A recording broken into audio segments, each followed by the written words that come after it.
Hey folks, Tony Jones here with Rebel Financial. So thanks for tuning in again today. So today I just want to take a few minutes to discuss the differences between pre-tax contributions and Roth contributions. Okay. So throughout the years, of course, I get a lot of questions about, when to use one or the other, what is best for me, things like that.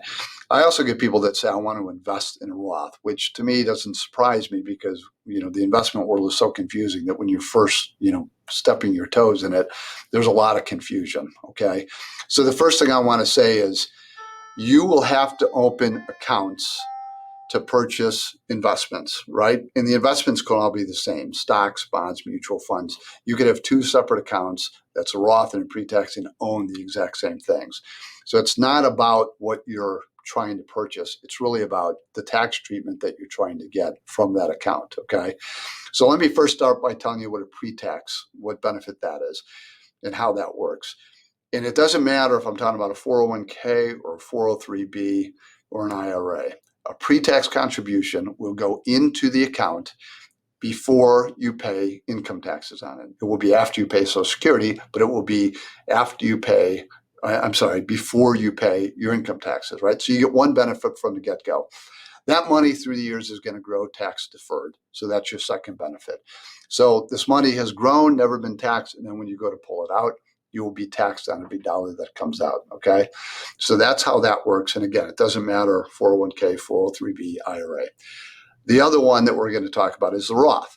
So with a Roth, you don't get a break up front. After you pay taxes, you put that money in. But then it grows tax deferred, and then you don't pay taxes on the gain. So once you put that money in, you never pay taxes on it again, okay? Assuming you follow all the rules that you're supposed to and assuming the laws don't change, which can happen. In fact, if the next 30 to 40 years they don't change, I would be surprised. But let's work with what we have today. So a lot of people will then say, well, which one is the right one for me? And for most people, there's a number of determining factors that you could probably use both or kind of have a balance. Sometimes a balance is better, all things being equal, because you have several options. But if you just think about a Roth, if you're going to be taxed today, well, overall, I would say think about being those dollars you want taxed when you're in the lowest tax bracket.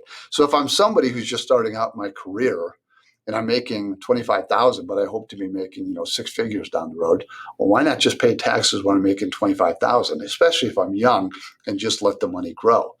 Conversely, if I'm, a doctor who's towards retirement, and I'm thrifty, I make a couple $100,000 a year, but I don't spend all that much, so I won't need to pull a lot out. Well, why not take the tax break up front when you're in the highest tax bracket? So that's one simple explanation, but usually there's more than that goes into it.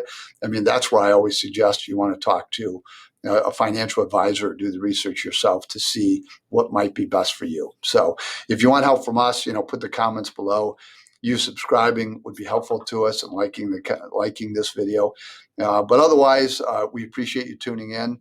And until next time, have a great day. Take care.